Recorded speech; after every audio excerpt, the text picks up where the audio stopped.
Good morning, everyone. My name is Giselle Pohl, and I'm on the Stewardship Committee, and it is a treat to kick off this year's stewardship season.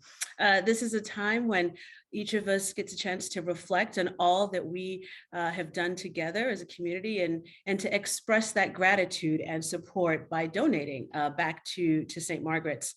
Over the next few Sundays, you're going to hear from members of the Stewardship Committee, and they will introduce parishioners to tell a little bit about why it's important to them to give.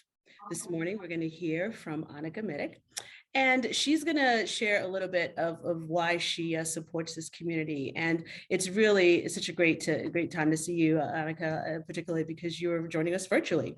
And I would be remiss if I didn't kick it off to you by first sharing that part of the reason that you're able to do this, and I'm able to do this from home, is in part due to the contributions of the St. Margaret's community that allows for a thriving technical programming that we're able to offer. So hand it over to you. Yeah, thank you so much. And I'm so glad to be able to join you all. Thanks for waving earlier. It's fun to see all of your faces on the screen at the various points during the service. But as Giselle mentioned, my name is Annika Mitic, and I have been a parishioner at St. Margaret's for about 4 years now. Hard to believe that it's already been 4 years, and Ray will correct me since sometimes my time math is off, but I think it's 4 years. We first found St. Margaret's from doing a quick little Google search of local churches when we first moved to DC. St. Margaret's was the first one we ended up trying, and we never left.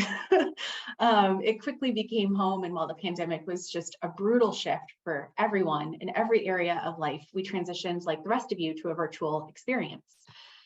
While we got one Sunday back in person before we then moved again away from DC, we've now essentially been remote straight through for about 3 years now, which is unbelievable. This virtual extension of service and community, beyond the pandemic, when that was everyone's only option, has truly been life-giving. Each week, we can worship with you all, hear sermons that mend our hearts and challenge us, take classes to continue our growth, join sacred ground to dive into anti-racism, find friendship through meetings and virtual coffee hours, be kept up to the minute in the joys and heartbreaks of my fellow online worshipers through the chat. It's very active during service if you haven't noticed. Though remote, I've been able to stay connected, to Giselle's point earlier. And I honestly wasn't sure how it would go, since like everyone else, I was really ready to be back in person in June when we started to gather again. But God has been working through the interwebs.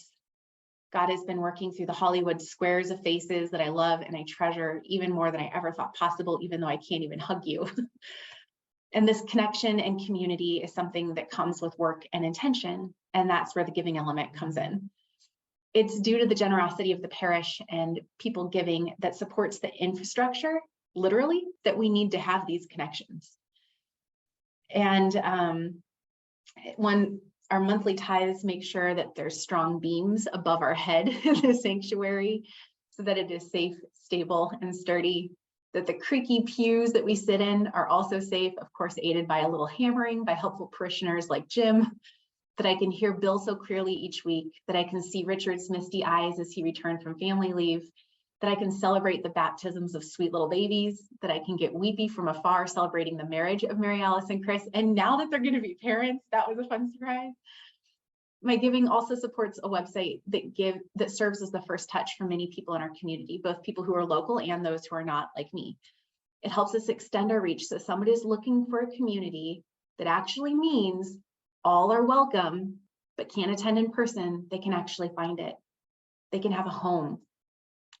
As Richard often says, our worship is what it is because of everyone here. Linda even mentioned that earlier today. That includes the person sitting next to you, and that also includes all the people who are dialing in. I've experienced home and a family at St. Margaret's, and I want others to be able to do the same. I want to make sure that they can experience safety and peace as they explore faith. I want to make sure that they feel warm, fed, seen, and known, and that comes through a lot of hard work and giving.